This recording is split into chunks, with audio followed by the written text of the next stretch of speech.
Mokama seat से बाहुबली अनंत सिंह चुनाव लड़ेंगे, वो नॉमिनेशन फाइल करेंगे।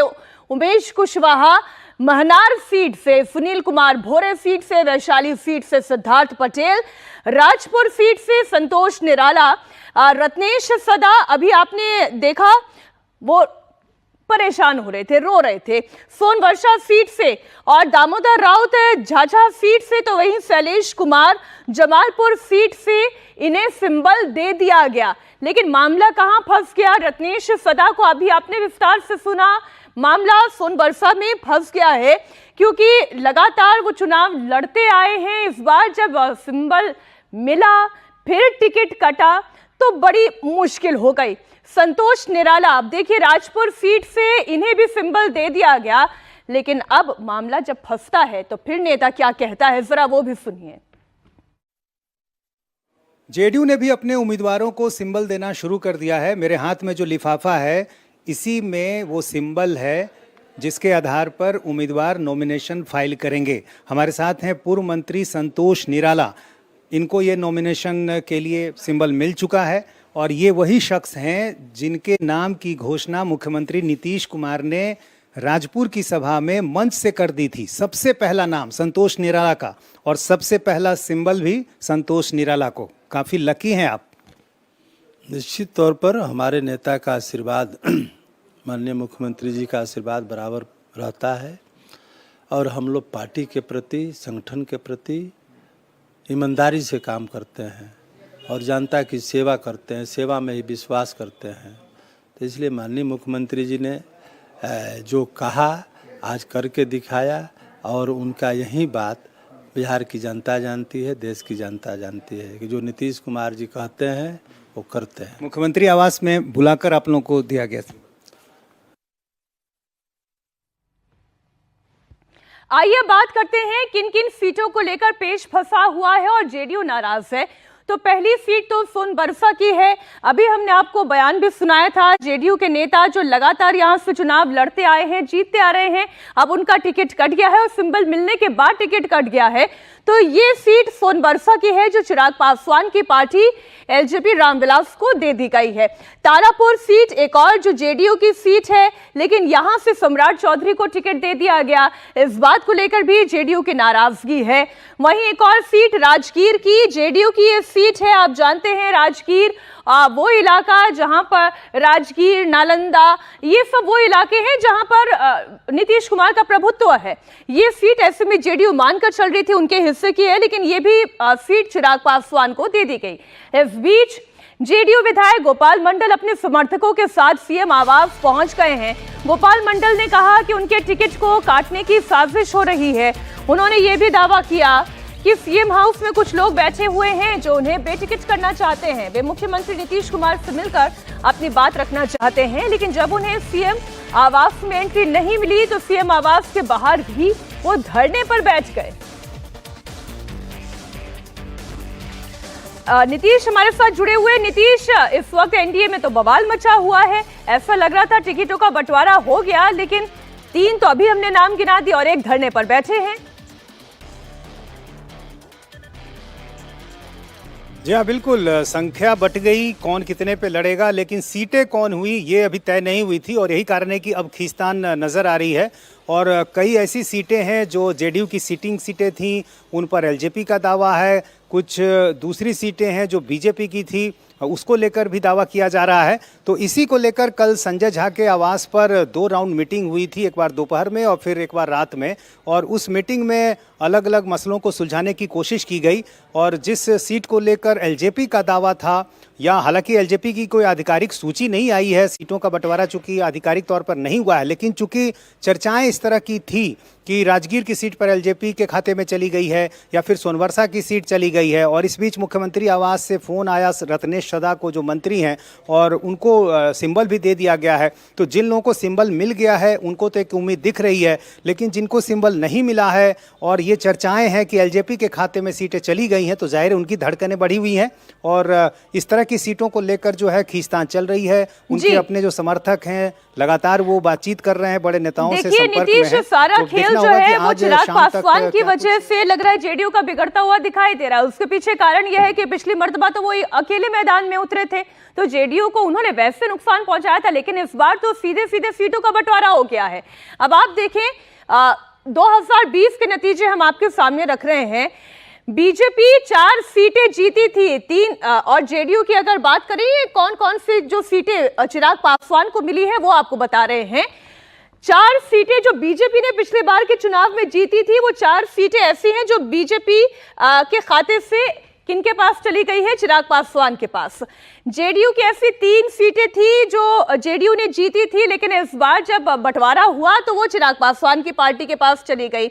आरजेडी की 13, कांग्रेस की 4 और लेफ्ट की 4 सीटें। तो ये वो सीटें हैं जो कुल 29 सीटें चिराग पासवान की पार्टी को मिली हैं। उनमें से यहां पर एनडीए में खींचतान इसलिए है क्योंकि 4 बीजेपी की जीती हुई सीटें हैं और 3 जो है वो जेडीयू की, जो 3 सीटें अभी हमने आपके सामने रखी। अब बिहार में दोनों चरणों के लिए नामांकन की प्रक्रिया शुरू हो चुकी है और नामांकन की प्रक्रिया के दौरान एनडीए के अंदर जो ये खींचतान चल रही है वो जनता के अंदर जरूर एक पशुपेश की स्थिति पैदा कर रही है। एनडीए और महागठबंधन में सीट बंटवारे की गुत्थी सुलझ नहीं पाई है। एनडीए में सीट शेयरिंग समझौता होने के बाद भी कल प्रेस कॉन्फ्रेंस चल गई। अब एनडीए के सभी दल आज अपने उम्मीदवारों की लिस्ट जारी करेंगे। महागठबंधन में भी आज सीट शेयरिंग समझौते का ऐलान हो सकता है। कल तेजस्वी यादव और लालू यादव राहुल गांधी से मुलाकात किए बगैर दिल्ली से वापस पटना लौट आए। इसके बाद लालू यादव ने आरजेडी उम्मीदवारों को पार्टी का सिंबल भी बांटना शुरू कर दिया है। तो जेडीयू ने भी आज उम्मीदवारों को नामांकन दाखिल करने के लिए सिंबल थमा दिया है। अब सभी पार्टियां उम्मीदवारों के नाम के ऐलान होने का इंतजार किए बगैर नामांकन की प्रक्रिया में जुट गई हैं। तेजस्वी यादव कल नामांकन करेंगे। बिहार के डिप्टी सीएम सम्राट चौधरी 16 अक्टूबर को पर्चा भरेंगे। इससे पहले मोकामा के बाहुबली अनंत जेडीयू के सिंबल पर आज अपना नॉमिनेशन फाइल करेंगे।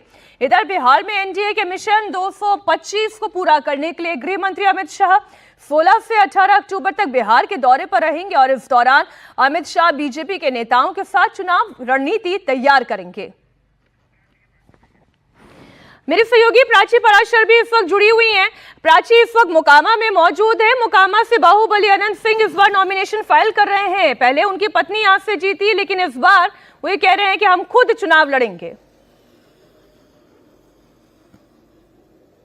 बिल्कुल, देखिए आप अनंत सिंह का अंदाज तो मीनाक्षी जानती हैं, वो अपने अंदाज के लिए जाने जाते हैं और बड़ी बात यह है कि अभी जेडीयू में कौन कहां से उम्मीदवार होगा इसकी ऑफिशियल लिस्ट तो सामने नहीं आई है, लेकिन सीएम आवास से सिंबल बंटना शुरू हो गया है और ये सिंबल अनंत सिंह को भी मिल गया है। हालांकि वही अनंत सिंह हैं जो तकरीबन 6 दिन पहले सोशल मीडिया पर ऐलान कर चुके हैं कि वो यहां से यानी कि मोकामा से चुनाव लड़ेंगे।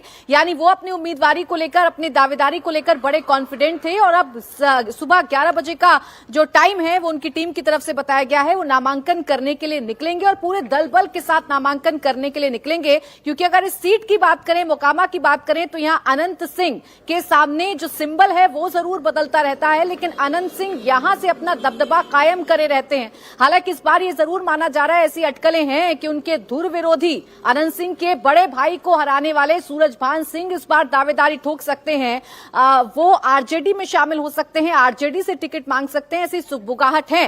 और अगर ऐसा होता है तो मोकामा का ये जो मुकाबला है या मोकामा का ये जो रण है ये बहुत ज्यादा दिलचस्प हो जाएगा। फिलहाल अनंत सिंह सुबह 11 बजे तो इतना तो तय समझ में आ रहा है कि बाहुबली वर्सेस बाहुबली यहाँ का मैदान होने जा रहा है। इधर आरजेडी ने भी सीटों की गुत्थी सुलझने का इंतजार किए बगैर पार्टी उम्मीदवारों को सिंबल बांटना शुरू कर दिया है। ये सिंबल खुद आरजेडी सुप्रीमो लालू प्रसाद यादव बांट रहे हैं।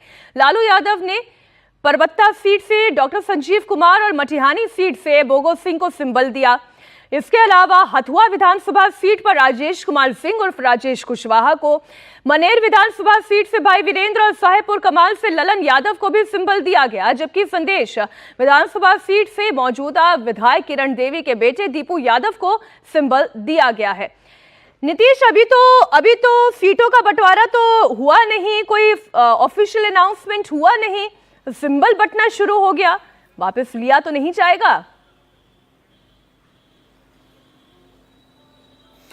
नहीं, अब चूंकि वक्त काफी कम है तो ऐसे में एक तरह की मजबूरी भी है, क्योंकि एक तरफ बातचीत भी चल रही है, समाधान निकल नहीं पा रहा है।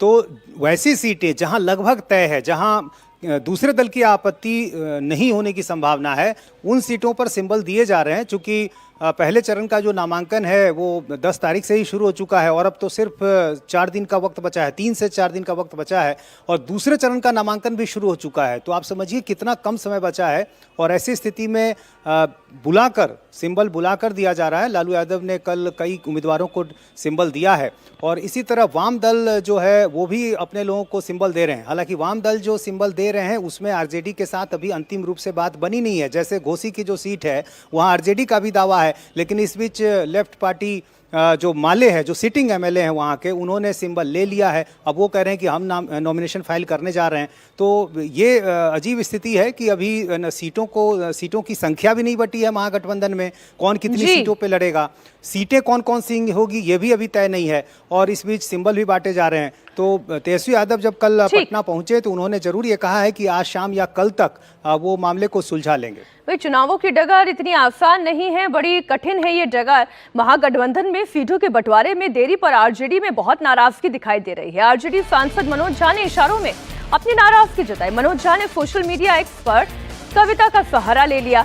मनोज झा ने लिखा है कि रहीमन धागा प्रेम का, मत तोड़ो छिटकाए, टूटे से फिर ना जुड़े, मिले गांठ पड़ जाए।